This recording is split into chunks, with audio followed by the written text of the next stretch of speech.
আসসালামু আলাইকুম এভরিওয়ান। মায়ের বাদন গল্পের পঞ্চম পার্ট। তো চলো বেশি কথা না কইয়া গল্প শুরু করা যাক। রাশেদের কথাগুলো কেন জানি বিশ্বাস করতে পারলাম না আমি। মিলি কি সত্যি এমনটা করতে পারে? আমি তো ওর সাথে অনেক দিন রিলেশনে ছিলাম, একটা চুমু পর্যন্ত খাইনি ওকে, কিন্তু বিশ্বাস না করেও কোনো উপায় নেই। রাশেদ তো আর আমাকে মিথ্যা বলবে না, আমাকে মিথ্যা বলে ওর কি লাভ?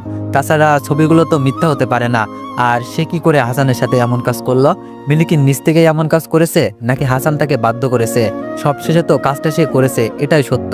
মেয়েরা কি তাহলে সহজ সরল ছেলেদের চেয়ে প্লেবয় টাইপ ছেলেদেরকেই বেশি পছন্দ করে? চিন্তার সাথেও কি আজ এমন কিছু হবে? না, এটা আমি ভাবতে পারছি না। চিন্তার সাথে এমন কিছু হলে হয়তো মানুষের উপর থেকে আমার বিশ্বাসটাই চিরতরে উঠে যাবে। চিন্তিয়াকে নিয়ে কেন জানি চিন্তা হতে লাগলো। একবার ফোন করে সব বলবো ওকে, যাতে করে ও হাসানের কাছ থেকে নিজেকে সেফ রাখতে পারে। চিন্তার নাম্বারটা বের করে কয়েকবার ফোন দিলাম, কিন্তু সে ফোন ধরলো না। ভয়টা যেন আরো বাড়তে লাগলো। আমি চিন্তাকে ফোনের পর ফোন দিয়ে গেলাম, কিন্তু সে ফোন ধরলো না। জানি না ফোন ধরলে তাকে হাসানের কথাগুলো বলতে পারতাম কিনা। তবুও তাকে অনেকবার ফোন দিলাম, কিন্তু সে আমার ফোন ধরলো না। আমার এমন অবস্থা দেখে রাশেদ জানতে চাইলো কি হয়েছে আমার। আমি তাকে কিছুই বললাম না, কারণ এই মুহূর্তে চিন্তা আর হাসানের ব্যাপারটা তাকে জানাতে ইচ্ছা করছিল না। আমি রাশেদকে বললাম, তোর কাছে তো হাসানের নাম্বার আছে, একটু ফোন দিয়ে দেখতো ও এখন কোথায় কি করছে। রাশেদ হাসানকে ফোন দিল, কিন্তু হাসানের ফোনও বন্ধ দেখলাম। কি হতে পারে চিন্তার সাথে কিছুই বুঝতে পারছিলাম না। তবে মনে প্রাণে চাচ্ছিলাম আর যাই হোক না কেন চিন্তার সাথে যেন খারাপ কিছু না হয়, তাহলে হয়তো অনেক বেশি কষ্ট পাবো। যদিও এই ছোট্ট জীবনে কষ্ট জিনিসটা কম পাইনি আমি, তবে এমন কষ্ট যেন না পাই যেটা সহ্য ক্ষমতার বাইরে। তাড়াতাড়ি বাসায় ফিরতে চাইলেও ফিরতে ফিরতে রাত 10টা বেজে গেল। রাশেদ জানালো তেমন কোনো সমস্যা নেই। আমি শুধুই অদ্ভুত সব চিন্তা করছিলাম। বাসায় গিয়ে দেখলাম চিন্তা মন খারাপ করে গোমরা মুখে বিছানায় বসে আছে। তাকে এভাবে দেখে খারাপ লাগছিল আমার। তাকে সবসময় ভালো দেখতে পারলে কেন জানি আমারও অনেক ভালো লাগে, কিন্তু তার মন খারাপ দেখলে আমারও মনটা বিষণ্ণ হয়ে যায়। আগে এমন হতো না, কয়েকদিন হলো এমন হচ্ছে। আমি তার কাছে জানতে চাইলাম, কি হয়েছে আপনার, এমন মন মারা হয়ে বসে আছেন কেন? চিন্তি আমার প্রশ্নের বিপরীতে কপাল কুঁচকে বলল, জামাই মারা গেছে তো তাই মন খারাপ। হাসান আর চিন্তাকে নিয়ে অনেক চিন্তার মাঝেও আমি কিঞ্চিত হেসে বললাম, বেঁচে থাকতে আমাকে মেরে ফেললেন? আমি তো আপনার পথের কাটা হইনি, তাহলে মারার কি দরকার? যেই মানুষটা এমনিতেই মরা তাকে মেরে কি লাভ বলেন? আমার কথা শুনে সিনথিয়া বসা থেকে উঠে দাঁড়ালো, আমার দিকে এগিয়ে এসে বলল, আপনার আবার কি হলো? এত ইমোশনাল হইয়েন না তো। সবসময় এত ইমোশনাল ভালো লাগে না। বেঁচে থাকার জন্য জীবনে কিছু ফান মাস্তি থাকা দরকার আছে। সিরিয়াসনেস জীবন কেমন জানি আমিহীন মনে হয়।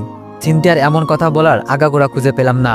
আমিও তার সাথে তাল মিলিয়ে বললাম, আমি কি সত্যি অনেক সিরিয়াস? তখন চিন্তিয়া হেসে বলল, বিন্দু মাত্র সন্দেহ নেই। আপনি আমাকে ওইভাবে একা রেখে চলে আসলেন কেন? চিন্তিয়ার এমন প্রশ্ন শুনে আমি কিছুটা আশ্চর্য হলেও মনে মনে খুব খুশি হলাম। আমি তার দিকে তাকিয়ে বললাম, ও মা, একা কোথায়? আপনার বয়ফ্রেন্ডের কাছেই তো রেখে এলাম। বয়ফ্রেন্ডের কাছে বুঝি নিজেকে নিরাপদ মনে করেন না? তখন চিন্তিয়া বলল, তা করব না কেন, বাট আপনার ওইভাবে আমাদেরকে একা রেখে আসা উচিত হয় নাই। আমি চেয়েছিলাম আপনিও আমাদের সাথে সারাদিন থাকেন, আমাদের সাথে ঘোরেন। আমি তাকে হাসানের আসল রূপটা বলতে চাইলাম একটা মেয়ের সাথে তার বয়ফ্রেন্ডের ফিজিক্যাল সম্পর্কের কথা। কিন্তু ভয় হলো সিনথিয়া যদি আমার কথাগুলো বিশ্বাস না করে, যদি ভাবে হাসানকে তার চোখে খারাপ বানানোর জন্য আমি এইসব বলছি, তাহলে তো ব্যাপারটা হিতে বিপরীত হয়ে যাবে। ছবিটাও নিয়ে আসিনি, কিন্তু ছবি দেখাইলেই কি আর সিনথিয়া বিশ্বাস করবে? হাসান তো এখন প্রতিষ্ঠিত, তার সাথে এমন ছবি থাকাটা অস্বাভাবিক কিছু না। কিন্তু যেভাবেই হোক না কেন সিনথিয়াকে এই বিষয়টা আমার জানাতেই হবে। আমি সিনথিয়াকে বললাম, নিরাপদ মনে করা উচিত না। আমি মনে করি কোনো মেয়েই অন্য পুরুষের কাছে নিরাপদ না। যেখানে নিজের আপনজনরাই সুযোগ পেলে ঝাঁপিয়ে পড়ে, সেখানে অন্য কারো কাছে নিরাপদ মনে করাটা বোকামি। আপনি বরং আপনার বয়ফ্রেন্ডের সম্পর্কে ভালোভাবে একটু খোঁজখবর নিয়েন। বলা তো যায় না কার মনে কি আছে। আমার কথাগুলো শুনে যে চিন্তা খুব একটা খুশি হতে পারলো না, সেটা তার মলিন মুখটাই জানান দিচ্ছিল। নিজের বয়ফ্রেন্ড সম্পর্কে কেউ খারাপটা শুনতে চায় না, সবাই ভালোটাই শুনতে চায়। চিন্তাও তেমন। চিন্তা মলিন মুখে বলল, এসব বলার কারণ কি? আমার বয়ফ্রেন্ডকে আমার চোখে খারাপ বানিয়ে আপনার লাভ কি? আমি তো আপনাকে চিনি না, জানি না, তবুও তো আপনার সাথে এক ছাদের নিচে বসবাস করছি। আপনার কাছে যদি নিজেকে নিরাপদ ভাবতে পারি, তাহলে আমার বয়ফ্রেন্ডের কাছে নিজেকে নিরাপদ ভাবতে পারবো না কেন? চিন্তার কথার কোনো যুক্তিসঙ্গত উত্তর খুঁজে পেলাম না আমি, তাই শুধু বললাম, আমার কোনো লাভ নেই। আমার মনে হলো তাই কথাগুলো বললাম। আর একটা কথা, খারাপ মানুষগুলো কিন্তু সর্বপ্রথম বিশ্বাসটা অর্জন করে নেয়। সে আশ্বাস দেয় সে খারাপ কিছু করবে না, কিন্তু সবশেষে দেখা যায় বিশ্বাসী মানুষটাই দুর্বলতার সুযোগ নিয়ে অনেক কিছু করে বসে। বিশ্বাসী মানুষগুলোকে ধোঁকা দেওয়া এই পৃথিবীর সহজ কাজগুলোর মাঝে একটা। আর আমি আপনাকে অনেকবার ফোন দিয়েছিলাম, আপনি ফোনটা ধরেননি কেন? তখন চিন্তিয়া বলল, আপনার কথা ঠিক আছে, তবে আপনিও তো এখন আমার সর্বনাশ করতে পারেন। তাই বলে কি আপনার সাথে থাকা বাদ দিয়ে দিব? ফোন ধরিনি কারণ ইচ্ছে করেনি। চিন্তার কথাগুলো শুনে মনে হলো তার তো হাসানের সাথে চলে যাওয়ার কথা ছিল, কিন্তু সে আবার আমার সাথে থাকার কথা কেন তুলছে। আমি তাকে জিজ্ঞেস করলাম, আপনি তো বলেছিলেন আপনার বয়ফ্রেন্ডের সাথে কথা হওয়ার পর দেখা হলেই তার কাছে চলে যাবেন, কিন্তু তার সাথে না গিয়ে এখানেই পড়ে রইলেন যে? তখন চিন্তিয়া বলল, কেন আমি থাকতে বুঝি আপনার অনেক সমস্যা হচ্ছে? চিন্তার এমন কথা শুনে তাকে বলতে ইচ্ছে হলো, আমি তো চাই তুমি সবসময়ের জন্য আমার কাছে থেকে যাও, কিন্তু তুমি কি আমার চাওয়াটা রাখতে পারবে? কিন্তু আমি এমনটা না বলে তাকে বললাম, সমস্যা না, তবে আপনার পেছনে অলরেডি অনেক টাকা খরচ হয়ে গেছে। নিজের বাবা মাও তো সন্তানের জন্য এমনি এমনি কিছু করতে চায় না। আপনি আর কয়দিন থাকবেন এখানে? চিন্তিয়া জোরে একটা নিঃশ্বাস ফেলে বলল, জানি না কতদিন থাকতে হবে। হাসান রাজশাহী থেকে আমার সাথে দেখা করতে এসেছিল। যেদিন পালিয়ে যাওয়ার কথা ছিল সেই দিনও ঢাকাতে আসার পর ছিনতাইকারীদের হাতে পড়েছিল, না হলে সেই দিন আমাকে রাজশাহী নিয়ে যেত। কিন্তু এখন যেহেতু থাকার মতো অবস্থান আমার কাছে আছে, তাই আর নিয়ে যাবে না। খুব তাড়াতাড়ি নাকি সে ট্রান্সফার হয়ে ঢাকায় আসবে, ততদিন এখানেই থাকতে হবে। আমি নিজের অজান্তেই বলে ফেললাম, ভালোই হয়েছে, ঠিক মতোই ছিনতাইকারী ধরেছিল, না হলে সেদিন অনেক কিছুই হতে পারতো। আমার এমন কথা শুনে চিন্তিয়া ধমকে সুরে বলল, কী সব আবল তাবল বলছেন? ভালোই হয়েছে মানে? ওই দিন ওই ঘটনা না ঘটলে তো আর আপনার সাথে দেখা হতো না, আমাকেও এমন অবস্থায় পড়তে হতো না, আর আপনি বলছেন ভালোই হয়েছে? অদ্ভুত। আমি প্রসঙ্গটা এড়িয়ে গিয়ে বললাম, আপনাকে একটা কথা বলি, রাগ কইরেন না। তখন চিন্তিয়া বলল, রাগ করার মতো হলে রাগ না করে থাকতে পারবো না। সে রাগ করবে জেনেও তাকে আমি বললাম, আপনার বয়ফ্রেন্ড কেমন যে একটা অবিবাহিত ছেলের সাথে এক ফ্ল্যাটে থাকতে দিচ্ছে? আমি যদি আপনার বয়ফ্রেন্ডের জায়গায় থাকতাম তাহলে কখনোই আমি আপনাকে এইভাবে একজন ছেলের সাথে এক বাসায় থাকতে দিতাম না। তখন চিন্তিয়া বলল, সবার মন মানসিকতা তো আর এক না। হাসান আমাকে বিশ্বাস করে বলেই থাকতে দিয়েছে, কারণ সে জানে আমি এমন কিছুই করব না, আর আমার একা থাকতে ভয় লাগে, সেই জন্যই আপনার সাথে শেয়ার করে থাকি। আমি অনেক চেষ্টা করেও যখন চিন্তাকে হাসানের সম্পর্কে কোনো নেগেটিভ ধারণা দিতে পারলাম না, তখন মনে মনেই রাগ করে বললাম, যা, তোর জীবন তুই নষ্ট করবি, আমার বালের কি? তোর ভালো চাই আর তুই ভাবনিস। চিন্তার সাথে কথা বলে ঘুমাতে গেলাম, কিন্তু ঘুম এলো না। ভাবলাম অবনীকে একবার ফোন দিই। বাবা মা কি সব সত্য জানে, নাকি অবনী অভিমান করে কিংবা তার মায়ের চোখে এখনো কিছু জানায়নি? কিন্তু অবনীর মা তো জানাতে পারে। মৃত্যুর আগে মানুষ চাই নিজের ভুলগুলো শুধরে নিতে। কারোর কাছে খারাপ মানুষ হয়ে কেউ কখনো মরতে চায় না। মৃত্যুর আগে সবাই চাই নিজের জানা পাপ কাজগুলো থেকে নিজেকে মুক্ত করতে। সবার কাছে ক্ষমা চেয়ে নিতে চাই, সবাই ক্ষমাও করে দেয়। যতই শত্রুতা থাকুক না কেন, মৃত্যুর পথযাত্রী একজন মানুষকে ক্ষমা করবে না এমন মানুষ হয়তো পৃথিবীতেই নাই। তাহলে আমারও কি অবনীর মায়ের সাথে একবার দেখা করা উচিত, তাকে ক্ষমা চাওয়ার সুযোগ দেওয়া উচিত? কিন্তু আমার যে মন চাই না আমি ওই মহিলার কাছে যাই। মনের বিরুদ্ধে কি কোনো কাজ করা যায়? যায় না। গেলেও আমি আমার মনকে দুঃখ দিয়ে তার বিরুদ্ধে যেতে চাই না। তাই অবনীকে ফোন দিলাম না। 2 দিন পর হঠাৎ করেই বাবার নাম্বার থেকে ফোন পেয়ে অনেকটা চমকে গেলাম। এতদিন পর কি মনে করে বাবা আমাকে ফোন দিল, এটা ভাবতেই প্রথমবার ফোনটা ধরতে পারলাম না।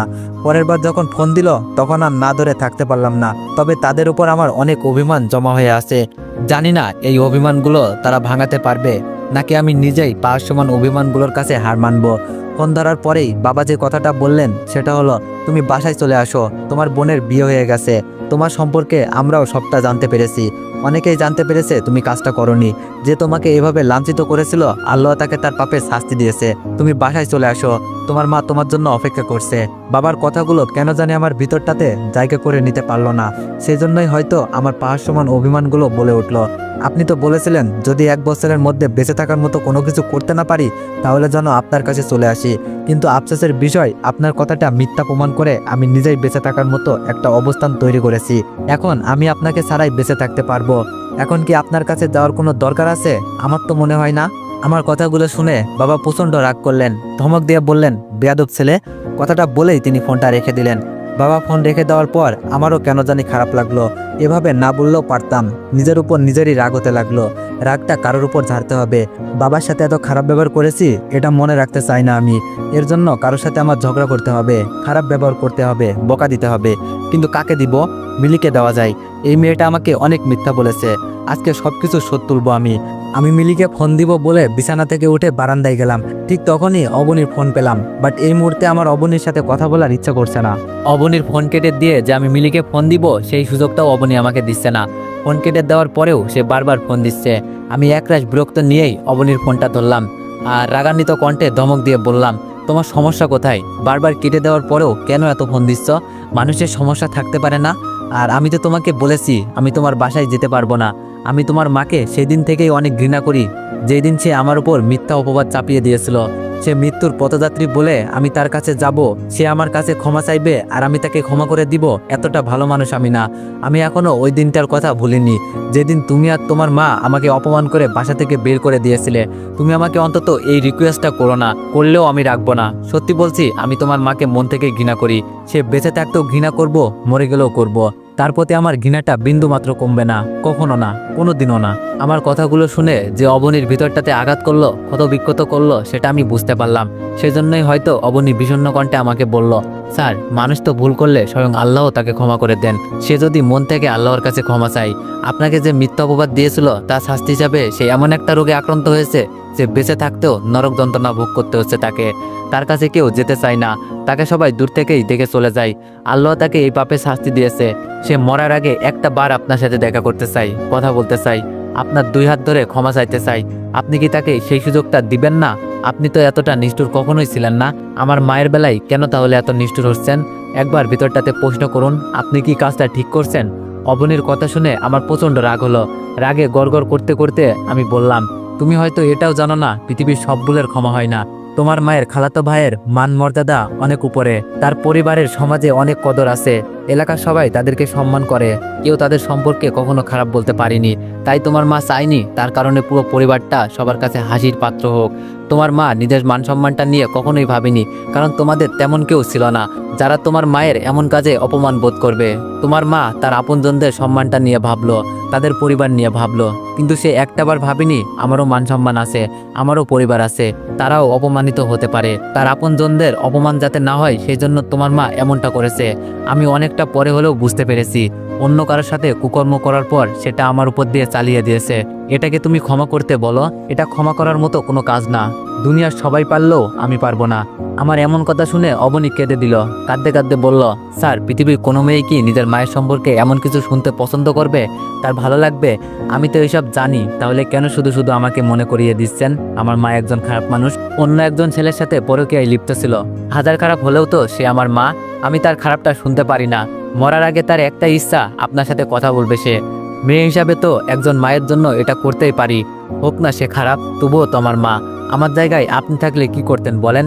অবনীর এমন নীরব আত্মসমর্পণে খারাপ লাগলো আমার, তবে আমি নরম হলাম না। আমি তাকে বললাম, আমার মা এমন কাজ করলে তাকে আমি কোনোদিন মা হিসাবে পরিচয় দিতাম না। তুমি হয়তো জানো না, একটু আগেই আমি আমার জন্মদাতা বাবার সাথে কতটা খারাপ ব্যবহার করেছি। আমার মায়ের সাথেও কথা বলি না, কারণ কি জানো? শুধুমাত্র তারা আমার খারাপ সময়ে আমার পাশে থাকেনি, আমাকে বিশ্বাস করেনি। যেখানে নিজের বাবা মায়ের সাথে আমি আপোষ করলাম না, সেখানে তোমার মায়ের সাথে কি করে আপোষ করব? আমি মানুষটাই এমন, সবাইকে ভালোবাসতে চাই, সবার সাথে মিশতে চাই, কাউকে কখনো ঘৃণা করতে পারি না। কিন্তু যদি একবার ঘৃণা করা শুরু করি কাউকে, তাহলে শত চেষ্টা করেও তাকে আর ভালোবাসতে পারি না আমি। তোমার মায়ের ক্ষেত্রেও এমন হয়েছে। জানি না এই ঘৃণাটা আর কতদিন থাকবে, হয়তো সারা জীবন কিংবা 1 বছর। যদি আল্লাহ চাই তাহলে তোমার মা মারা যাওয়ার আগেই তার প্রতি আমার ঘৃণাটা সমাপ্তি হতে পারে, তবে এমনটা হওয়ার সম্ভাবনা নেই। তাই বলছি, আমাকে আর ফোন করে অনুরোধ করো না, আমি তোমার অনুরোধ রাখতে পারবো না। অবনীর দুঃখ ভারাক্রান্ত হৃদয়ে আমাকে অনুরোধ করে, কিন্তু আমি তার অনুরোধ রাখিনি। অপমান, অবহেলা একজন মানুষকে কতটা নিষ্ঠুর করে তুলতে পারে সেটা বোধহয় আমার থেকে ভালো আর কেউ জানে না। সময়ের ব্যবধানে আমিও যে অনেকটা পরিবর্তন হয়ে গেছি সেটা আজ খুব করেই বুঝতে পারলাম। আগে এমন ছিলাম না আমি, সত্যি বলছি, এতটা পাষাণ কখনোই ছিলাম না আমি। কিন্তু আমার খুব কাছের মানুষগুলোই আমাকে এমন বানিয়েছে। সবার দুঃখে আমার ভিতরটা কেঁদে উঠত, কিন্তু এখন আর কাঁদে না। এখন মনে হয় এইগুলো সব অভিনয়। নিজের প্রয়োজনে সবাই সবার কাজে নত হয়, প্রয়োজন ছাড়া কেউ কারো কাছে নত হয় না। অবনীর মা যদি কঠিন অসুখে আক্রান্ত না হতো তাহলে হয়তো সে আমার কাছে কখনোই ক্ষমা চাইতো না। আমার মা বাবা যদি সত্যিটা না জানতে পারতো তাহলে তারাও হয়তো আমাকে ফোন দিত না। তাই এইসব মানুষের প্রতি আমার ভিতরটাতে আর কোনো মানবতা কাজ করে না। অবনীর প্রতিবারের মতো এবারও হতাশে ফোনটা রেখে দেয়। আমি মিলিকে ফোন দিলাম, কিন্তু তার ফোন ওয়েটিং। অনেকবার ফোন দেওয়ার পর মিলি ফোন ধরল। ফোন ধরেই তিরস্কারে সুরে বলল, আজ কি সূর্য পশ্চিম দিকে উঠেছে নাকি? তুমি আমাকে নিচ থেকে ফোন দিলে। আমি আমার এক দুঃসম্পর্কের আত্মীয়র সাথে কথা বলছিলাম, তাই তোমার ফোনটা ধরতে পারিনি। আমিও তিরস্কারের কণ্ঠে মিলিকে বললাম, আমি তোমার বয়ফ্রেন্ড না, কাজেই আমার কাছে তোমাকে এইসব না বললেও চলবে। তোমার যার সাথে ইচ্ছা তার সাথে কথা বলতে পারো। এটার জন্য আমাকে বলা মানে আমাকে অপমান করা, কারণ তুমি আমার থেকে অনেক কিছুই লুকাতে পারো।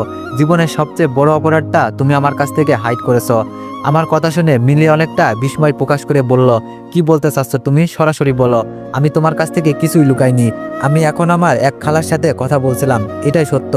আমি তখন মিলিকে বললাম, আমি এটার কথা বলিনি। আচ্ছা সত্য করে একটা কথা বলবে তুমি আমাকে? মিলি আমার প্রশ্নের জবাবে বলল, কি কথা বলো। তখন আমি কোনো সংকোচ না করে সরাসরি তাকে বললাম, তুমি কি কখনো সেক্স করেছো? প্রেমিক হিসাবে কি অশুদ্ধ ছেলে পছন্দ না? যারা তোমাকে মন থেকে ভালোবাসে তাদেরকে তুমি খুব ভালোবেসে কোনোদিন জড়িয়ে ধরেছো? ধরো নাই। অথচ যারা তোমাকে মন থেকে ভালোবাসেনি, ভালোবেসেছে শুধু তোমার দেহকে, তাদেরকে তুমি নিজের সমস্ত কিছু সঁপে দিয়েছো, তাদের সাথে বিছানায় রাত কাটিয়েছো। অথচ যেই মানুষটা তোমাকে মন থেকে ভালোবাসলো, তার ঠোঁটে কোনোদিন ভালোবেসে একটিবারের জন্য অমৃতে স্বাদ দিতে দাওনি, অথচ অন্য কাউকে ঠিকই অমৃতের সাগরে নামিয়ে দিয়েছো। এগুলো কি সত্যি না? এগুলো কি তুমি করো নাই? হাসান নামের কোনো ছেলের সাথে কি তুমি বিছানা শেয়ার করো নাই? একসময় তোমার গর্ভে হাসানের অবৈধ সন্তানও বেড়ে উঠেছিল, তখন তুমি কি করলে? সেই নিষ্পাপ বাচ্চাটাকে মেরে ফেললে। এইসব কি তুমি করো নাই? আমার কথা শুনে মিলি একবারে নীরব হয়ে গেল। কোনো কথাই সে বলছে না। সে হয়তো কখনো ভাবেনি তার এই গোপনীয় জঘন্য কাজগুলো আমি একদিন জেনে যাব।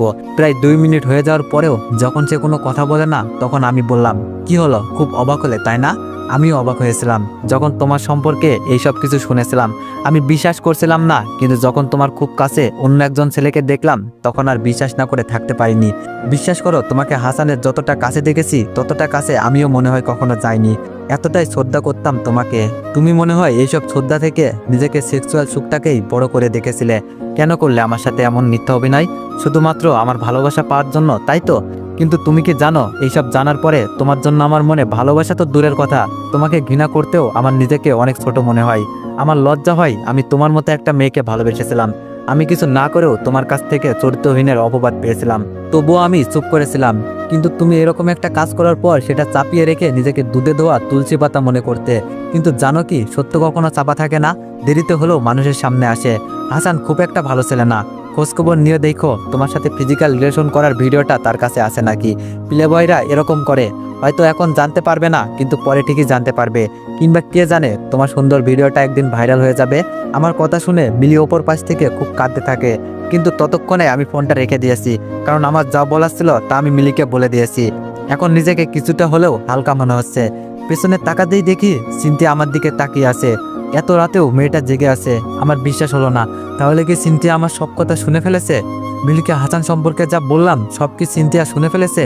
সেজন্যই এমন করে আমার দিকে তাকিয়ে আছে, নাকি অন্য কোনো কারণে?